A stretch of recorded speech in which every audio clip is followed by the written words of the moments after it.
नाव माहिती नसेल तर तुम्हाला प्रॉपर जसं लायनर लावते आहे, कोणी म्हणतं की मला विंग्स पाहिजे, इनर कॉर्नरनी पाहिजे, आउटर कॉर्नरनी पाहिजे, त्याच्यासाठी आपल्याला आय मेकअप करताना आईजचे शेप्स आहे, आईजला प्रत्येक पार्टला काय म्हणतात हे सगळं नॉलेज असणं गरजेचं आहे. तर आपण बघू. हे आयब्रोजचं समजलं तुम्हाला. त्याच्यानंतर याला अपर लॅशेस आपले आणि खालच्या साईडला इथे लोअर लॅश लाईन, वरची अपर लॅश लाईन आणि हे आहे आपले ब्रो बोन, हे ब्रो बोन.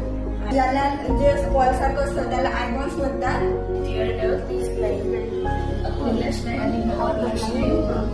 डोळ्याला 2 कॉर्नर असतात, इनर कॉर्नर आहे आणि आउटर कॉर्नर. लॅशेस पण 2 साईडला असतात. Lower lashes, border line, crease line, इयर खालचं लोअर लॅशेस, वरचं upper lashes, inner corner, outer corner, lash line.